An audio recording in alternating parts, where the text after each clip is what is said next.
Elena Martinez clutched her swollen belly as she descended the narrow servant staircase in complete darkness, her pregnant body aching with every step, while her husband Trevor, Ashford's mistress, laughed from the master bedroom upstairs, where Elena's own wedding photos still hung on the walls. The maid's quarters reeked of mildew and broken promises, a 7-by-9 prison cell where the company CEO's granddaughter was forced to sleep each night, unaware that the $70 billion fortune her grandmother left her included the very pharmaceutical empire where Trevor's parents had spent 30 years scrubbing floors and organizing supply closets. But tonight, as Elena overheard Trevor's mistress, Vanessa, mocking her from their bed, discussing plans to have Elena removed once the baby arrived, something ancient and powerful awakened in the pregnant wife's memory. She remembered the locked mahogany box her grandmother had made her promise never to open until she felt truly alone. The box that had been sitting in a storage unit for 3 years. The box with her grandmother's final words. When he shows you who he really is, show him who you really were born to be. What did her grandmother mean? What was in that box? And why did the storage unit receipt have the same address as the headquarters of Morrison Tech Pharmaceuticals, the very company where Trevor's parents still worked, the company Trevor bragged about wanting to climb, the company whose executive team Trevor desperately wanted to impress? Who was Elena Martinez before she became the woman sleeping in the maid's quarters? And what would happen when the pregnant wife discovered the truth about the company, the fortune, and the power she had inherited? Would Trevor's world shatter when he realized the woman he forced into the maid's quarters while his mistress slept in their bed was the one person who controlled everything he desperately wanted, including his parents' jobs, his future, and his very survival? Elena's fingers trembled as she pulled the thin, scratchy blanket over her protruding stomach. The maid's quarters felt smaller each night, the walls pressing in like the weight of her humiliation. Through the thin ceiling, she could hear Vanessa's high-pitched laughter echoing from the master bedroom. Her bedroom, the room where she had once slept peacefully in Trevor's arms, back when his words dripped with honey instead of venom. 6 months pregnant and sleeping on a cot that groaned with every movement. The irony wasn't lost on her. She was carrying Trevor's child, yet Vanessa occupied the space that should have been sacred. The mistress slept in Egyptian cotton sheets Elena had picked out for their second anniversary, while Elena's back screamed against the lumpy mattress that smelled of mothballs and regret. Her mind drifted to 3 years ago, to the funeral where everything had changed but nothing had been revealed. Grandmother Josephine had been 93, sharp as broken glass until her final breath. At the funeral, held in a cathedral that seemed too grand for a woman Elena remembered as living modestly, her grandmother's attorney had pressed a small mahogany box into her hands. The box felt heavy, important. But Josephine's handwritten note had been specific. Do not open until you are truly alone, until you know what it means to have nothing, until someone shows you that love was a lie. Only then will you understand who you are. At the time, Elena had laughed nervously. Her grandmother had always been dramatic, speaking in riddles that seemed pulled from old novels. Elena had been so happy then, newly married to Trevor, working as a school teacher, living a simple life that felt full. She had tucked the box away in a storage unit, along with her grandmother's other belongings, meaning to sort through everything when she had time. 3 years later, she still hadn't opened it. "Elena!"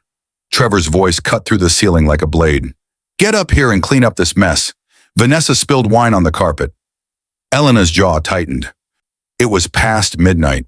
She was exhausted, her ankles swollen, her body begging for rest. But she had learned that defiance came with consequences. The last time she had refused one of Trevor's commands, he had taken away her car keys and her phone for a week, leaving her stranded in this house that had become her prison. She hauled herself up from the cot, each movement deliberate and painful. Her hand instinctively went to her stomach, to the baby who kicked and rolled, oblivious to the nightmare outside the womb. She climbed the narrow servant's staircase, the steps creaking under her weight. These stairs were never meant for pregnant women. They were steep and uneven, designed for quick, nimble servants from another era, not for an expectant mother in her 3rd trimester. When she reached the master bedroom, Vanessa was sprawled across the bed, wearing one of Elena's silk nightgowns. The red wine stain spread across the cream carpet like a bloodstain, and neither Trevor nor Vanessa moved to help clean it. They simply watched her with matching expressions of contempt. "Hurry up," Vanessa said, examining her manicured nails. "Some of us need our beauty sleep." Elena knelt awkwardly, her pregnant belly making the position nearly impossible. She grabbed the cloth and cleaning solution from the bathroom, her hands working mechanically while her mind wandered to darker places. How had it come to this? When had Trevor transformed from the man who wrote her love letters to the man who forced her into servitude? The change had been gradual, then sudden. It started when his parents, Donald and Patricia Ashford, had both gotten jobs at Morrison Tech Pharmaceuticals. Trevor had been ecstatic. Morrison Tech was one of the largest pharmaceutical companies in the country, a giant in the industry. His parents were just janitors and supply clerks, but Trevor saw it as his foot in the door. He started networking obsessively, trying to climb social ladders, desperate to shed his working-class roots and transform into someone important. That's when Vanessa appeared. She was a marketing consultant for a firm that did work for Morrison Tech. She was connected, polished, everything Trevor wanted to become. The affair started 6 months ago, and Trevor hadn't bothered to hide it. Instead, he had simply rewritten their marriage in his favor, casting Elena as the burden and Vanessa as the prize. "You missed a spot," Vanessa said, pointing lazily at the carpet. Elena scrubbed harder, her jaw clenched so tight her teeth ached. She could feel Trevor's eyes on her, assessing, judging. When she finally finished, she stood with difficulty, her lower back screaming in protest. "Trevor," she said quietly, her voice barely above a whisper, "can I please sleep in the guest room? Just for tonight? My back is—" "No," he said flatly. "The guest room is for guests. You're not a guest, Elena. You're lucky you have the maid's quarters. Most women in your position would be on the street." Vanessa giggled, a sound that scraped against Elena's nerves like nails on a chalkboard. "Oh, Trevor, you're so generous. Taking care of her even after everything. After everything, as if Elena were the villain in this story, as if she had done something to deserve this treatment." She wanted to scream, to fight, to demand answers, but she was too tired, too defeated, and too aware of how completely trapped she was. She had no money of her own anymore. Trevor had convinced her to close her bank account and combine their finances shortly after they married. He controlled everything now. She retreated back to the maid's quarters, her body trembling with exhaustion and humiliation. As she lay on the cot, staring at the water-stained ceiling, she thought about her grandmother's box, the one she had never opened, the one that waited in a storage unit across town with instructions that now seemed prophetic. Until you are truly alone, until you know what it means to have nothing, until someone shows you that love was a lie. She was truly alone now. She had nothing now. And love, she understood with devastating clarity, had been a lie. Tomorrow, she decided, tomorrow she would find a way to get to that storage unit. Tomorrow she would open the box. Tomorrow she would find out what her grandmother had wanted her to know. Because tonight, lying in this room that smelled of abandonment, listening to her husband laugh with his mistress in the bed they once shared, Elena Martinez felt something shift inside her. Not just the baby kicking, but something deeper. Something that felt like the beginning of an ending. Or perhaps the ending of a beginning. She closed her eyes and tried to sleep, but sleep wouldn't come. Instead, her mind kept circling back to one question. Who was Grandmother Josephine really? And why had that funeral been held in a cathedral that could seat 500 people for a woman who supposedly lived modestly? The pieces didn't fit together. They never had. But Elena had been too happy, too naive, too blindly in love to ask the right questions. Now, with nowhere left to fall, she was ready to find the answers. The morning light filtered weakly through the small, high window of the maid's quarters, barely illuminating the cramped space. Elena woke to the sound of Trevor's BMW roaring to life in the driveway. He was leaving early for another one of his networking breakfasts, another desperate attempt to claw his way into Morrison Tech's executive circles. His parents might work there, but Trevor wanted more than janitorial connections. He wanted corner offices and boardroom decisions. Elena waited until she heard Vanessa's lighter footsteps descending the main staircase, followed by the front door closing. Vanessa had her own apartment, but she spent most nights here now, a constant reminder of Elena's displacement. When the house finally fell silent, Elena moved. She had exactly 3 hours before Trevor returned for lunch. He always came back at noon, a habit formed from his obsessive need to control every aspect of his domain. 3 hours to get to the storage unit, open her grandmother's box, and return before anyone noticed. It seemed impossible, but Elena had learned that impossible was just another word for necessary. The problem was transportation. Trevor had taken her car keys months ago, claiming she was too emotional to drive safely while pregnant. It was another layer of control, another way to keep her isolated. But Elena had been planning. She had been watching. And she had noticed that Trevor kept a spare set of keys to his old Honda Civic in the garage workbench drawer. He barely used that car anymore, preferring his BMW for image purposes, but the Civic still ran. Her hands shook as she opened the drawer and found the keys exactly where she expected. The weight of them felt like freedom and terror combined. If Trevor found out, there would be consequences. But Elena was past caring about consequences. She was living in a maid's quarters while 6 months pregnant. How much worse could things get? The drive to the storage unit took 40 minutes. Elena gripped the steering wheel tightly, her mind racing faster than the car. The storage facility was in an older part of town, surrounded by commercial buildings and industrial parks. When she pulled up to the address, her breath caught. Right across the street stood the gleaming headquarters of Morrison Tech Pharmaceuticals, a massive glass and steel structure that dominated the skyline. The building where Trevor's parents worked, where Trevor desperately wanted to belong. Why had her grandmother's storage unit been so close to Morrison Tech? The question nagged at her as she entered the facility code and made her way to Unit 247. Her hands trembled as she unlocked the padlock and rolled up the metal door. Inside, boxes were stacked neatly, labeled in her grandmother's precise handwriting: photographs, documents, personal items, legal papers. The mahogany box sat on top of a filing cabinet, waiting. It was beautiful, inlaid with intricate patterns that caught the dim light. Elena lifted it carefully, feeling the weight of 3 years of questions. She found the small key on her keychain, the one her grandmother had given her at the funeral, the one she had carried without understanding its importance. The lock clicked open. Inside, Elena found a letter, a stack of documents, and a single photograph. Her hands moved to the letter first, her grandmother's elegant script filling the pages. My dearest Elena, if you are reading this, then you have learned what it means to be truly alone. I am sorry for that lesson, though I knew it would come.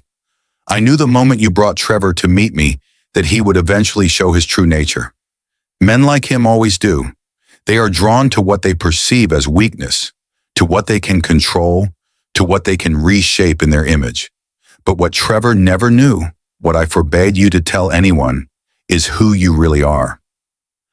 You are not Elena Martinez, struggling school teacher and unwanted wife. You are Elena Victoria Morrison Martinez, sole heir to the Morrison fortune and the only living descendant of James and Victoria Morrison, founders of Morrison Tech Pharmaceuticals. I am not your grandmother by blood, but by choice. Your mother, Catherine Morrison, was my daughter. She died giving birth to you, and her husband, your father Miguel Martinez, died 6 months later in a car accident. I raised you in secret, away from the spotlight, because I wanted you to have a normal childhood. I wanted you to know love and simplicity before the weight of empire fell upon your shoulders. When you turned 25, as stipulated in the trust, the entirety of the Morrison estate transferred to your name. That happened 3 years ago, my darling, at the exact moment of my death. You have been the sole owner of Morrison Tech Pharmaceuticals for 3 years. You have controlled the $70 billion Morrison fortune for 3 years. You have held the power of life and death over thousands of employees, including Trevor's parents, for 3 years. You simply didn't know it. The board of directors and the executive team have been managing the company in your absence. Per the terms of the trust, they are waiting for you to claim your inheritance to take your seat at the head of the table. They have been waiting patiently, wondering if you received my message, wondering if you understood what you inherited. I instructed them not to contact you until you contacted them first. I wanted you to come to this moment naturally, to discover who you are when you are most broken, so that you would rebuild yourself with wisdom instead of naivety. The documents in this box are proof of everything. Your birth certificate showing your true name, the trust documents transferring the Morrison estate, the corporate structure of Morrison Tech, the contact information for Martin Reeves, the company's CEO, who has been acting on your behalf. He is a good man, Elena. He will help you navigate what comes next. Trevor married you believing you were nobody. He treated you as nobody because he never looked beyond surface appearances. But you, my darling, are everybody. You are the company he worships. You are the fortune he craves. You are the power he desperately seeks. And now when you are ready, you will show him exactly what happens when you mistreat the woman who owns your entire world. I love you, my precious girl. I always have. I always will. And I am so very sorry that you had to learn these lessons the hard way. But some lessons can only be learned through fire.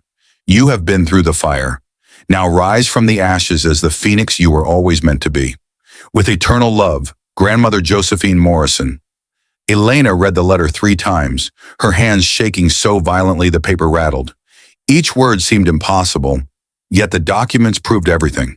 She found her original birth certificate, Elena Victoria Morrison Martinez, born to Catherine Morrison and Miguel Martinez. She found the trust documents showing the transfer of the Morrison estate on the exact date of her grandmother's death. She found corporate papers listing her as sole owner and chairman of Morrison Tech Pharmaceuticals. She found bank statements showing accounts with balances that made her dizzy. $70 billion. $70 billion. The number was so large it didn't feel real. She had been sleeping in a maid's quarters while owning a pharmaceutical empire. She had been cleaning wine stains off the carpet while controlling one of the most powerful companies in the country. She had been enduring Trevor's cruelty while possessing the power to destroy his entire family's livelihood with a single phone call. The photograph showed a young woman who looked exactly like Elena, standing next to an older couple in front of Morrison Tech headquarters.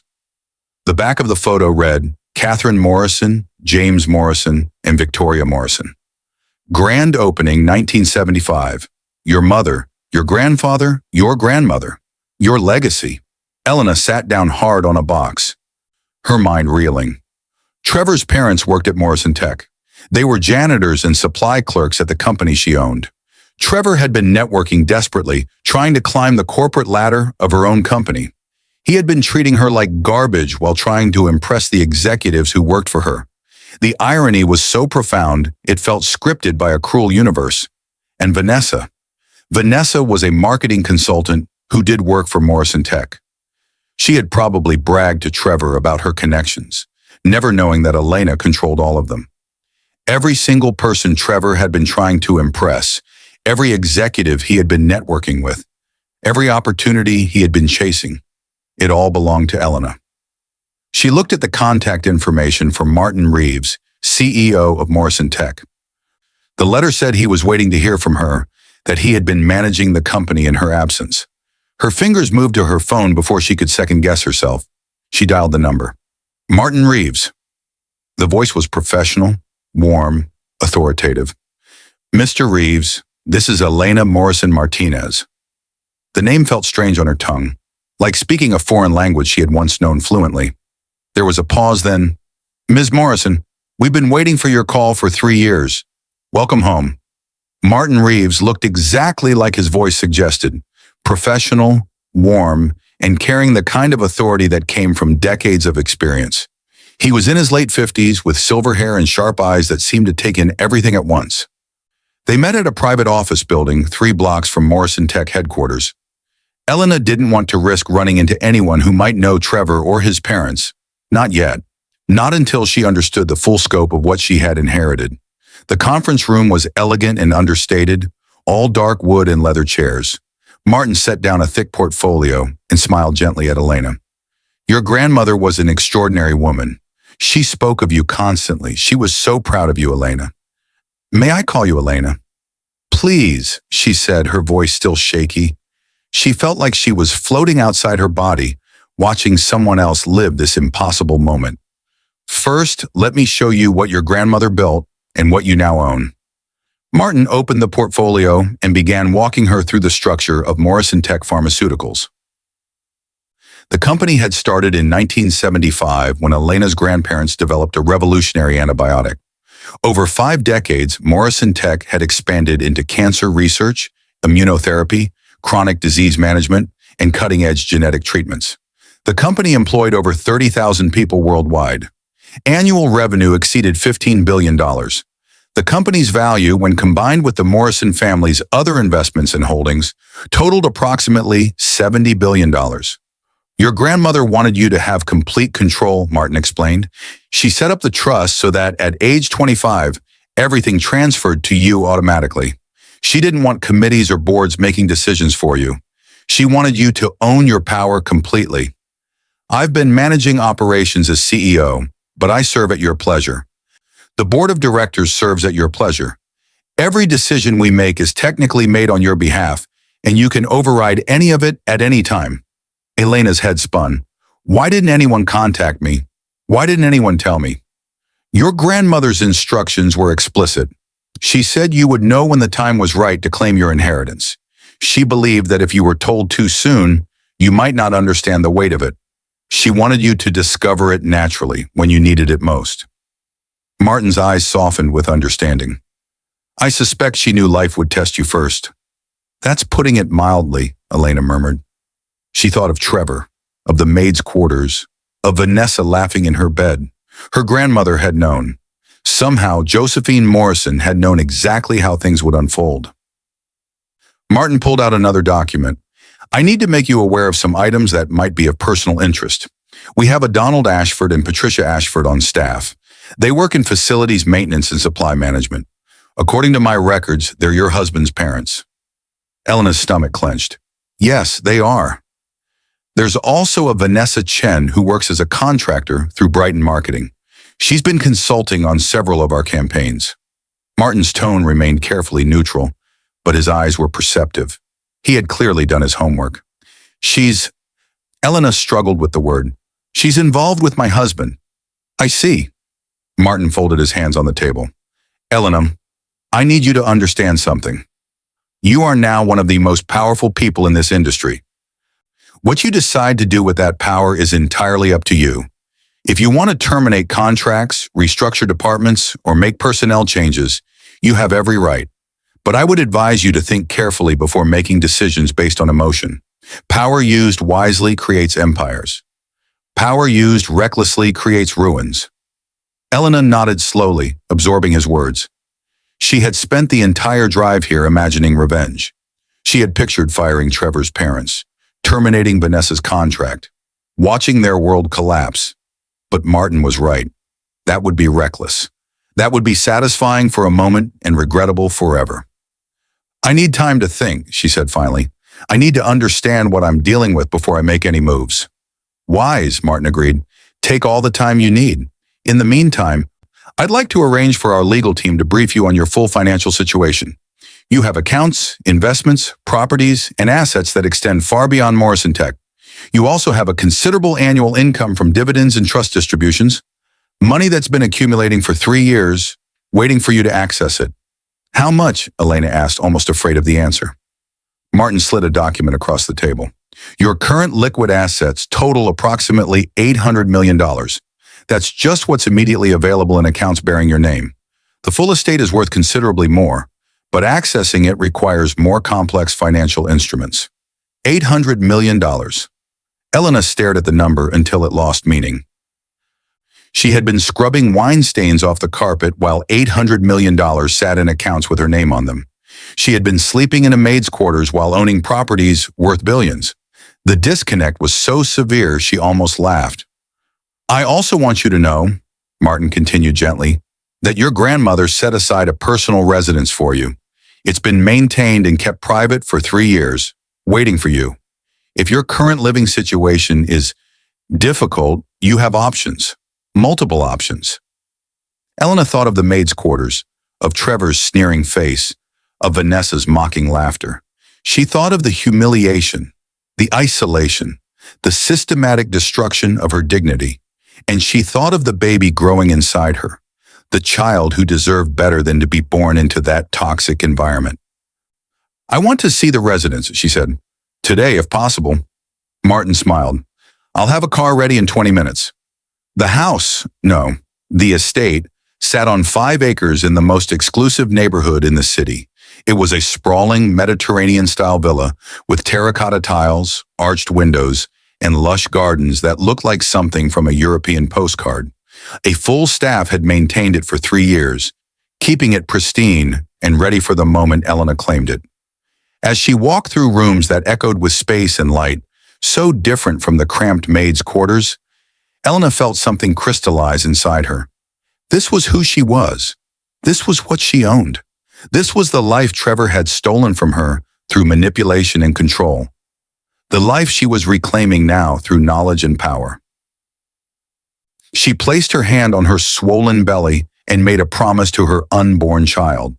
You will never sleep in a maid's quarters. You will never know what it means to be treated as less than you are. And you will never watch your mother accept cruelty as love. Martin stood respectfully in the doorway. What would you like to do next, Miss Morrison? Elena turned to face him, and for the first time in months, she smiled.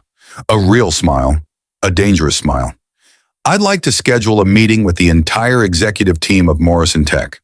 I'd like to officially introduce myself as the chairman and owner, and I'd like to do it tomorrow at 10 a.m. in the main boardroom. Consider it done, Martin said. Shall we inform your husband? No, Elena said softly. Trevor will find out exactly when I want him to find out. Not a moment sooner. That night, Elena returned to Trevor's house one last time. She had spent the afternoon with Martin and the legal team, signing documents, accessing accounts, and beginning to understand the full scope of her inheritance. She had movers scheduled for tomorrow to collect her belongings and transfer them to the estate. But tonight, she wanted to sleep in the maid's quarters one final time. She wanted to remember what rock bottom felt like, so she would never forget how far she had climbed. Trevor barely acknowledged her when she entered through the back door. He was in the living room with Vanessa, both of them drinking expensive wine that Elena now realized she had technically paid for. The entire house, in fact, was in her name. Trevor had insisted they put it in her name for tax purposes shortly after they married, never knowing that she would one day have the resources to seize it completely. Where were you? Trevor asked, his tone accusatory. Out, Elena said simply. She didn't owe him explanations anymore. Out where? You took my car without permission. That's theft, Elena. His face reddened with anger, that familiar rage that used to make her shrink and apologize. But Elena didn't shrink. She stood straighter, her hand resting protectively on her belly. I went to visit my grandmother's storage unit. I had some things to collect. Vanessa laughed. Digging through dead people's junk. How pathetic. Elena looked at Vanessa, really looked at her for the first time. She was beautiful in a polished, manufactured way. Everything about her screamed trying too hard, from her designer clothes to her practiced laugh. She was a woman who had built her identity on external validation, on being desired, on taking things that belonged to others. She was, Elena realized, deeply insecure beneath the varnish. Vanessa, Elena said calmly, what's the name of the company you do marketing consulting for? Vanessa blinked, surprised by the direct question. Brighton Marketing. Why? And your biggest client? Morrison Tech Pharmaceuticals. Everyone knows that. It's the jewel in Brighton's portfolio. Vanessa's tone was smug, as if this somehow made her important. Interesting, Elena said. She turned to Trevor. And your parents, Trevor. They work at Morrison Tech too, don't they? Trevor's eyes narrowed suspiciously. You know they do. Why are you asking stupid questions? Just curious, Elena said. Do they like their jobs? What kind of question is that? They're janitors and supply clerks. It's not about liking it. It's about paying bills until I can get them better positions once I make the right connections. Trevor stood up, towering over her in a gesture clearly meant to intimidate. Why the sudden interest in my parents' jobs? No reason, Elena said softly. I was just thinking about how fragile employment can be, how quickly things can change, how someone's entire life can transform in a single moment. Trevor grabbed her arm, his fingers digging into her flesh. Stop being cryptic. You're acting weird. What's going on? Elena looked down at his hand on her arm, then back up at his face. In that moment, she felt no fear. She felt nothing but certainty. Let go of me, Trevor. Something in her voice made him release her. Perhaps it was the absolute calm, the complete lack of the submission he had grown accustomed to. He took a step back, confused. I'm going to sleep, Elena said. I have a very important day tomorrow. She descended the narrow stairs to the maid's quarters for the last time, lay down on the lumpy cot, and stared at the water-stained ceiling. Tomorrow, everything would change. Tomorrow, Trevor would discover that the woman he had forced into servitude owned the company he worshipped. Tomorrow, Vanessa would learn that her biggest client was controlled by the pregnant wife she had mocked. Tomorrow, the whole carefully constructed hierarchy would invert, and Elena would watch their faces as they realized the truth. But tonight, she would sleep in this room. She would remember the smell of mildew and defeat. She would remember what it felt like to have nothing, because power, she was beginning to understand, was most dangerous in the hands of those who had never experienced powerlessness. Her grandmother had ensured Elena learned that lesson first. Only after understanding complete helplessness could Elena wield complete power responsibly. She placed both hands on her belly, feeling the baby move. Tomorrow, she whispered, you meet the real version of your mother. Not the broken woman sleeping in the maid's quarters, the woman who owns the world your father is so desperate to enter. Through the ceiling, she could hear Trevor and Vanessa laughing about something. Their joy felt distant now, irrelevant. They were living in the last hours of their delusion, savoring wine and arrogance while standing on the edge of a cliff they didn't know existed. Elena closed her eyes and smiled in the darkness. Tomorrow she would push them off. The Morrison Tech headquarters building gleamed in the morning sun, its glass and steel facade reflecting clouds and possibilities. Elena stood in front of it, dressed in a navy suit that Martin's assistant had helped her select. She looked professional, powerful, and utterly transformed from the woman who had slept in the maid's quarters just 12 hours ago. Martin stood beside her, carrying a leather portfolio. Are you ready? Elena took a deep breath. I've been ready for 3 years. I just didn't know it. They entered through the main entrance, and immediately Elena noticed the change in atmosphere. People straightened when Martin passed. Heads turned, whispers followed. Martin Reeves was respected here, and his presence commanded attention. What they didn't know yet was that the pregnant woman walking beside him commanded everything. The executive boardroom was on the 45th floor, offering panoramic views of the city. The table was massive, polished mahogany that could seat 30 people. Today, it seated 12. The full executive leadership team of Morrison Tech Pharmaceuticals. They stood when Martin and Elena entered, their expressions curious and confused. Ladies and gentlemen, Martin said, his voice carrying authority that silenced the room. Thank you for gathering on short notice. Today is a historic day for Morrison Tech. Today, I have the honor of introducing you to someone many of you have wondered about for 3 years. Someone whose silence has been notable, whose absence has been felt, and whose presence is about to change everything. He gestured to Elena, who stepped forward, her hand resting on her pregnant belly. She looked at each face around the table, memorizing their expressions, reading their confusion. This is Elena Victoria Morrison Martinez, Martin continued, sole heir to the Morrison fortune, granddaughter of our founders James and Victoria Morrison, daughter of Catherine Morrison, and as of 3 years ago, the sole owner and chairman of Morrison Tech Pharmaceuticals. Ms. Morrison, the company is yours. The silence that followed was profound. Executives glanced at each other, processing, calculating, adjusting their understanding of reality.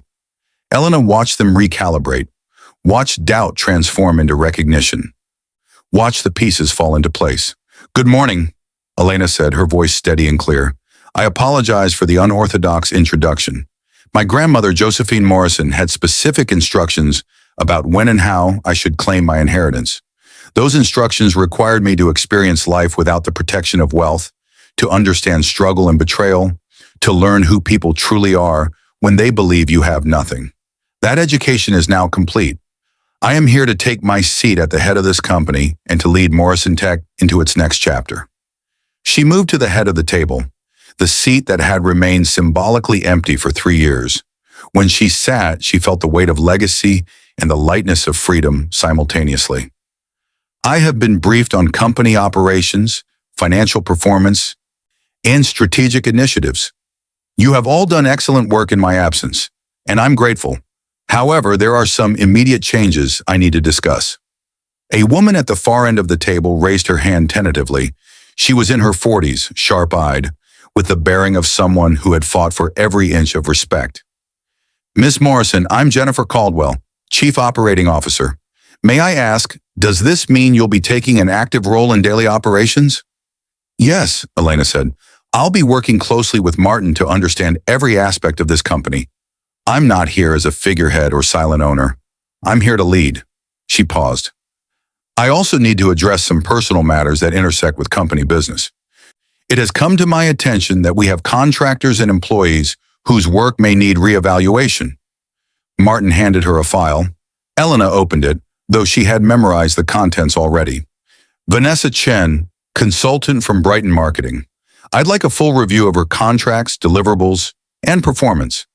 I'd also like to understand why we're paying Brighton Marketing premium rates for services that appear to be inconsistent. Jennifer nodded, taking notes. I can have that review on your desk by end of day. Thank you. I'd also like a comprehensive review of our facilities and support staff, not for reduction purposes, but to ensure that every employee, regardless of position, is being treated fairly and compensated appropriately. I have reason to believe there may be inequities that need addressing. She thought of Trevor's parents, scrubbing floors and organizing supplies while their son treated Elena like garbage, in the mistaken belief that he was somehow superior. She wouldn't fire them. That would be cruel to innocent people. But she would ensure they understood who actually held power in this building. The meeting continued for 2 hours. Elena asked questions, made observations, and began to assert her presence in the company her grandparents had built. With each passing minute, she felt more comfortable in the role, as if slipping into clothes that had been tailored specifically for her body. This was who she was meant to be, not Trevor's wife, not the woman in the maid's quarters, but Elena Victoria Morrison Martinez, leader of an empire. When the meeting finally adjourned, Martin walked her back to her new office. It was massive, with floor-to-ceiling windows and furniture that screamed power. Her grandmother's portrait hung on the wall, Josephine Morrison in her prime, looking regal and formidable. She would be proud of you, Martin said softly. Elena stared at the portrait, feeling tears prick her eyes. I wish she could have told me herself. She did, Martin said. Everything she did was a message. The way she raised you, the way she structured the trust, the way she made you wait. She was teaching you, Elena. She was preparing you for this exact moment. Elena's phone buzzed. A text from Trevor. Where are you? You were gone when I woke up. Come home now. She looked at the message and felt nothing. No anxiety, no fear, no compulsion to obey. She was done being commanded. She typed a response. I'm busy. I'll see you tonight. Another buzz. Busy with what? You don't have a job. Elena smiled at her phone. Trevor had no idea what was coming. He was still operating under the delusion that he controlled the narrative, that he held the power, that Elena was the dependent variable in his equation. Martin, she said, I need you to arrange something for me. Can we hold a company-wide town hall meeting? Something where all employees from executives to maintenance staff can attend? Of course. When would you like it? Tomorrow, Elena said. I want to introduce myself to everyone who works here, including the janitorial staff, including supply clerks, including everyone Trevor's parents work alongside. Martin's expression suggested he understood exactly what Elena was planning. I'll have it arranged. 2 p.m. tomorrow in the main auditorium. Perfect, Elena said. She looked out the window at the city sprawling below her, at the world that suddenly looked so much bigger and more manageable than it had yesterday. She was Elena Victoria Morrison Martinez, owner of a $70 billion empire, and tomorrow Trevor Ashford would finally understand exactly what he had thrown away when he forced his pregnant wife to sleep in the maid's quarters. Elena didn't go back to Trevor's house that night. Instead, she stayed at her estate, the sprawling Mediterranean villa that felt more like home after one day than Trevor's house had felt in years. She walked through the gardens as the sun set, her hands on her belly, talking to the baby who would soon be born into a world of privilege and protection. Your father made a mistake, she told the baby. He thought that cruelty made him powerful. He thought that diminishing me would elevate him. But power doesn't work that way. Real power comes from understanding that everyone has value, that every person deserves dignity, that true strength is measured by how you treat those who can't fight back. The baby kicked in response, a flutter of movement that made Elena smile. She wondered if her child would be a boy or girl, wondered what kind of person they would become, wondered if they would inherit the Morrison legacy with wisdom or with arrogance. She would have to be careful. Wealth could corrupt as easily as poverty could diminish. The key was teaching balance, teaching empathy, teaching that privilege was a responsibility, not a right. Her phone rang. Trevor. She almost didn't answer, but curiosity won out. "Where the hell are you?" His voice was sharp with anger. "I've been calling for hours." "I told you I was busy," Elena said calmly. "Busy where? What are you doing that's so important?" "This is ridiculous, Elena. You're my wife. You don't just disappear without explanation." "Actually, Trevor, I do. I can do whatever I want." The freedom in that statement made her giddy. "I'm staying somewhere else tonight." "Staying where? With whom? Are you having an affair?" His accusation would have been laughable if it weren't so hypocritical. "No, Trevor. Unlike some people, I take my vows seriously. I'm staying at a property that belongs to me. A property you don't know about." "What property?" "We don't own any other properties. Stop being dramatic and come home." His tone shifted to the false sweetness he used when he wanted to manipulate her. "Come on, baby, I miss you." Vanessa left. "It's just me here. We can talk." "I'm not coming back tonight," Elena said. "Or tomorrow night. Or the night after that. I'm done sleeping in the maid's quarters, Trevor. I'm done cleaning up wine stains. I'm done being treated like a servant in my own home." "It's my house," Trevor started. "Actually," Elena interrupted, "it's in my name. The deed is in my name. The mortgage is in my name. Technically, Trevor, you've been living in my house. But that's a conversation for another time."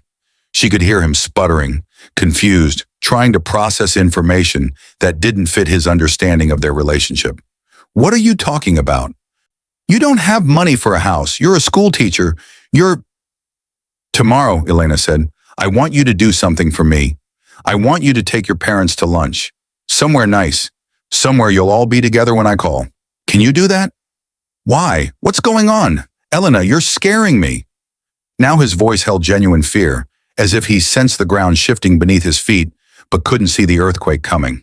"Just trust me," Elena said. "Take your parents to lunch tomorrow. Say around 2 p.m. I'll call you then with some news. News that will change everything." She hung up before he could respond. Let him stew in anxiety. Let him wonder. Let him feel a fraction of the uncertainty and fear he had inflicted on her for months. That night, Elena slept in a bed that felt like clouds, surrounded by silence and safety. She didn't hear footsteps above her. She didn't hear mocking laughter. She didn't hear anything except the gentle whisper of wind through the gardens and the sound of her own peaceful breathing. Tomorrow would be the town hall. Tomorrow, Trevor's parents would see her standing on stage, introduced as the owner of the company where they worked. Tomorrow, Trevor would receive a phone call that would shatter his understanding of reality. Tomorrow, Vanessa would discover that her biggest client was controlled by the woman she had mocked.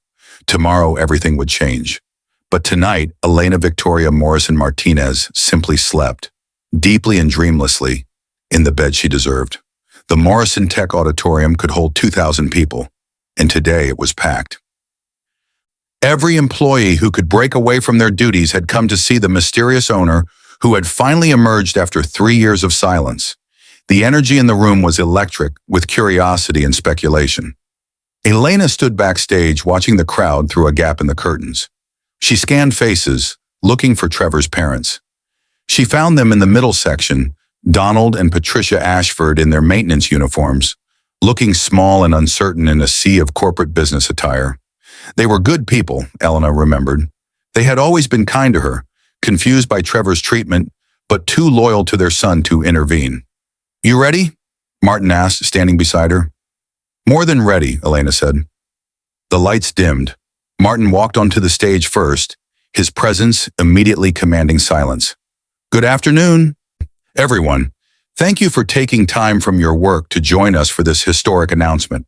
For 3 years, Morrison Tech has operated under the stewardship of its board and executive team, honoring the trust established by our beloved founder, Josephine Morrison. Today, that chapter closes and a new one begins. He paused, letting anticipation build. It is my extraordinary honor to introduce you to someone many of you have wondered about. Someone whose name is literally on this building. Someone who represents the future of Morrison Tech Pharmaceuticals. Please welcome the granddaughter of our founders, the daughter of Catherine Morrison, the sole owner and chairman of this company, Elena Victoria Morrison Martinez. The curtains parted. Elena walked onto the stage, her pregnancy visible and proud, her bearing confident and powerful. She stood at the podium and looked out at 2,000 faces, all of them processing what they were seeing, all of them recalibrating their understanding. In the middle section, Donald Ashford's jaw had dropped. Patricia clutched her husband's arm, her face pale with shock. They were staring at Elena as if seeing a ghost, as if reality had inverted itself, and they couldn't quite process the new configuration. "Good afternoon," Elena said, her voice amplified through the auditorium. "My name is Elena Morrison Martinez, and as Martin said, I am the owner of this company. I know my emergence is sudden. I know you have questions. I want to address some of those questions now and explain why I've chosen this moment to step forward." She clicked a remote, and a photo appeared on the screen behind her. It showed James and Victoria Morrison on the day they founded the company. "My grandparents built Morrison Tech from nothing. They believed in the power of medicine to transform lives, to heal suffering, to give hope where there was none. That belief drove every decision they made. When my grandmother passed away 3 years ago, she left me not just a company, but a responsibility.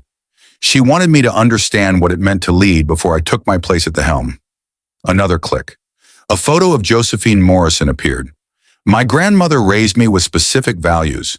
She taught me that power is meaningless without empathy, that wealth is hollow without purpose, that leadership is measured not by how high you climb, but by how many people you lift as you ascend. She also taught me that sometimes the best education comes from experiencing life without privilege, from understanding struggle firsthand, from learning what it means to have nothing so that you appreciate everything." Elena's eyes found Donald and Patricia again. They were leaning forward now, hanging on every word, beginning to understand, but not quite believing. "For the past several months," Elena continued, "I've been living a very different life than the one you see before you today. I've experienced what it means to be powerless, to be dismissed, to be treated as if my value was measured only by what others decided I was worth. It was a difficult education, but a necessary one. Because now, standing before you as the leader of this company, I understand something crucial. Every person in this building, from executives to maintenance staff, from researchers to supply clerks, has value. Every single person deserves dignity, respect, and fair treatment." She paused. "I wanted to meet all of you today because you are the heart of Morrison Tech. You are the ones who make this company function, who serve our mission, who show up every day to do work that matters. I want you to know that I see you, I value you, and I am committed to ensuring that this company honors the principles my grandparents established." The applause started slowly, then built to a roar. Elena waited for it to subside. "Now, I have some immediate initiatives I want to announce. First, effective immediately, we're conducting a comprehensive compensation review to ensure that every employee is being paid fairly for their contributions. Second, we're establishing new programs for career development and advancement, because I believe that every person here should have opportunities to grow. Third, we're creating an employee advisory council that will give you direct input into company policies and decisions. Your voices matter, your experiences matter, and I want to hear from you." More applause. Elena glanced at her watch. 2:05 p.m. Time to make the call. She pulled out her phone right there on stage and dialed Trevor's number. The call connected to speakerphone. "Elena," Trevor's voice boomed through the auditorium speakers, confused and impatient. "Where are you? I've been trying to reach you. My parents and I are at lunch like you asked. What's this about?" Elena smiled at the audience. "Trevor, I'm at work. I'm standing in front of 2,000 employees of Morrison Tech Pharmaceuticals. Your parents' co-workers are here, In fact, I can see your parents in the audience right now. Silence on the other end. Then, what are you talking about? Why would you be at Morrison Tech? Because I own it, Elena said simply. I am Elena Victoria Morrison Martinez, sole owner and chairman of Morrison Tech Pharmaceuticals. I am the granddaughter of James and Victoria Morrison, the founders. I am the person your parents work for. I am the company you've been desperately trying to network your way into. And I'm calling to let you know that the woman you forced to sleep in the maid's quarters while you put your mistress in our bed is the single most powerful person in the industry you're trying to enter. The auditorium had gone silent. 2,000 people listened to Trevor's reaction, which came as a strangled, disbelieving laugh. That's insane. You're insane. Elena, what are you talking about? This is some kind of breakdown. Trevor, Elena interrupted. Your parents are looking at me right now. Donald and Patricia Ashford, maintenance and supply staff. Wave to the camera, Mr. and Mrs. Ashford. On the large screens flanking the stage, a camera had focused on Donald and Patricia. They waved slowly, still in shock, their faces broadcasting confusion and dawning horror as they realized their daughter-in-law was indeed standing on that stage, indeed owned the company where they worked, indeed possessed the power their son had been chasing. That's impossible, Trevor whispered. You're nobody. You have nothing. You were sleeping in the maid's quarters. I was learning, Elena said. I was understanding exactly what it means to be treated without dignity, so that I would never treat another human being that way. My grandmother arranged it perfectly. She left me instructions not to claim my inheritance until I had experienced true powerlessness. Well, Trevor, you gave me that experience. You showed me what cruelty looks like. You taught me what it means to have nothing. And now I'm taking back everything, including the house which is in my name, including my dignity, including my life. She could hear Trevor breathing hard on the other end of the line, could imagine his face reddening, could picture him sitting in a restaurant with his parents while his entire world collapsed.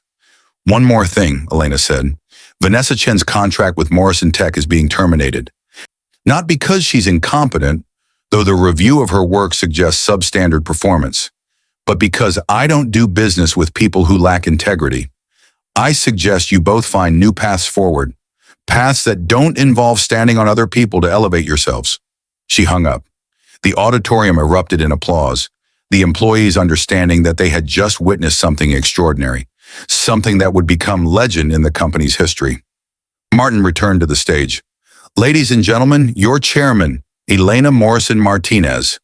Elena raised her hand for quiet. I have one final announcement. Donald and Patricia Ashford, could you please join me on stage? The elderly couple looked terrified, but they slowly made their way down the aisle and up the stage steps. They stood before Elena, trembling slightly, clearly expecting punishment for their son's behavior. Mr. and Mrs. Ashford, Elena said gently, you have worked for Morrison Tech for how many years? 15, Donald said hoarsely. 15 years, ma'am. 15 years of loyal service, Elena said. 15 years of showing up, doing your jobs, contributing to this company's success. I want to thank you for that service, and I want to tell you that your son's choices are not your burden to bear. You are good people who deserve respect and opportunity. Effective immediately, I'm promoting you both to positions in our facilities management leadership team with appropriate salary increases and benefits. Your experience and work ethic have earned you that advancement. Patricia burst into tears. Donald stared at Elena with an expression of complete bewilderment. But our son... Your son made his choices, Elena said. You made yours. You chose to work hard, to be faithful employees, to treat people with kindness. Those choices matter more than his mistakes. I hope you'll accept these positions and continue to help Morrison Tech thrive. Yes, Patricia said through tears. Yes, ma'am. Thank you. Thank you so much. As the Ashfords left the stage, still stunned, the auditorium exploded with applause again. Elena looked out at the sea of faces and felt something settle into place inside her. This was who she was meant to be. Not a victim, not a woman sleeping in a maid's quarters, but a leader who used power to lift people up rather than push them down. She left the stage to a standing ovation, and as she walked back to her office with Martin, she felt lighter than she had in months. The baby kicked inside her as if celebrating alongside her mother. That, Martin said with a grin, was spectacular. That was justice, Elena corrected. Now comes the harder part, building something better. 3 weeks later, Elena sat in her grandmother's study in the estate, reviewing Morrison Tech's quarterly reports. The house had been fully transformed into her home now, every room filled with light and life. She had hired a staff that felt more like family than employees, people who respected her and whom she respected in return. The divorce papers had been filed. Trevor had tried to fight it, tried to claim he deserved half of everything. His lawyers had quickly informed him that he had no claim to assets that predated their marriage, no claim to an inheritance he never knew about, and no claim to anything given his documented mistreatment of Elena. He had signed the papers with shaking hands, his face pale with the realization of everything he had lost. Vanessa's marketing firm had lost the Morrison Tech contract, which had been 60% of their business. Brighton Marketing was restructuring. Vanessa herself had reportedly moved to another city, though Elena didn't care enough to verify. Some people simply exited your life, and their absence was a gift. Morrison Tech was thriving under Elena's leadership. She had implemented the compensation review, resulting in raises for over 40% of employees. She had launched new research initiatives focused on affordable medication access. She had restructured the executive team to include more diverse voices. The company was being profiled in business magazines as a model for ethical leadership and stakeholder value. But the most important change was happening inside Elena herself. She was preparing for the baby's arrival, setting up a nursery that felt like a sanctuary, choosing colors and furniture that spoke of hope and safety. She was also seeing a therapist, working through the trauma of the past months, learning to trust again, learning to believe in her own worth beyond her wealth. Her phone rang. Martin. Elena, I have someone here who wants to meet you. Who? Catherine Morrison's college roommate. She heard you'd taken over the company and wanted to reconnect. She has stories about your mother. I thought you might want to hear them. Elena's throat tightened. She knew so little about her mother, just the bare facts her grandmother had shared. The chance to hear stories, to understand the woman who had given her life, felt like an unexpected gift. Send her over. I'd love to meet her. An hour later, Elena sat across from Margaret Wu, a woman in her 60s with kind eyes and a warm smile. Margaret pulled out a photo album, pages filled with images of Catherine Morrison in her college years. Catherine looked so much like Elena, it was startling. The same eyes, the same smile, the same bearing. Your mother was extraordinary, Margaret said. She was brilliant, kind, and fiercely principled. She always said that wealth was an accident of birth, but character was a choice. She volunteered at free clinics, tutored underprivileged students, and fought for every person she believed was being treated unfairly.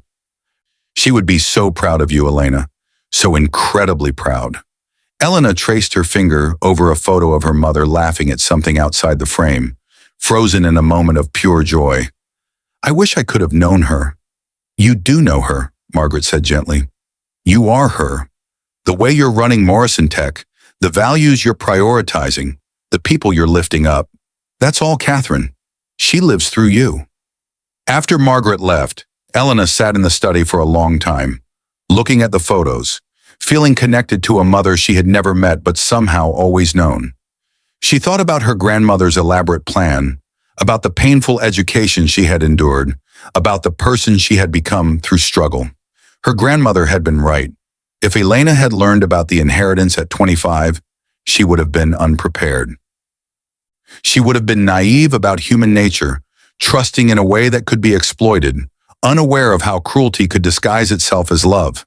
But now at 28, pregnant and powerful, she understood both darkness and light. She understood what people were capable of when they believed you were powerless, and she understood how to use power responsibly because she had experienced powerlessness intimately. The baby kicked hard, a reminder of the future being literally formed inside her. Elena placed both hands on her belly and made a promise. I will teach you about privilege and responsibility. I will teach you about using power to protect, not to punish. I will teach you that your worth isn't measured by what you own, but by how you treat people who can give you nothing in return. And I will tell you about your grandmother, Catherine, who believed that character was a choice, and your great-grandmother, Josephine, who taught me that sometimes the hardest lessons are the most valuable. She looked out the window at the gardens, at the fountain her grandmother had commissioned, at the roses that bloomed in defiance of the season. This was her life now, not the maid's quarters, not the humiliation, not the systematic destruction of her dignity, but this, a life of purpose, power, and possibility. Trevor Ashford had forced his pregnant wife to sleep in the maid's quarters while his mistress slept in their bed, unaware that his wife inherited a $70 billion fortune and the company his parents worked for. What Elena did shocked him, shocked everyone who thought they could measure a person's worth by their circumstances rather than their character. She didn't destroy him, though she could have. She didn't seek revenge, though it would have been easy. Instead, she built something better. She created a company culture based on dignity. She lifted up people who had been overlooked. She transformed Morrison Tech from a profitable enterprise into an ethical leader. She became the kind of woman her mother would have been proud of, the kind of leader her grandmother had trained her to become. And in doing so, Elena Victoria Morrison Martinez proved that the greatest power isn't the power to punish, but the power to transcend, to rise above cruelty with grace, to transform pain into purpose, and to ensure that no one else would ever have to sleep in a maid's quarters while owning the entire world. The baby kicked again, stronger this time. Elena smiled. You're going to inherit quite a legacy, little one. Let me tell you what it means. And as the sun set over the estate, painting the sky in shades of gold and rose, Elena began to speak, her voice carrying the weight of 3 generations of Morrison women, each of whom had learned that true power lies not in domination, but in dignity, not in cruelty, but in compassion, not in taking, but in transforming. The story that had begun in a maid's quarters ended in a palace built not on revenge, but on redemption. And that, Elena understood, was the greatest shock of all.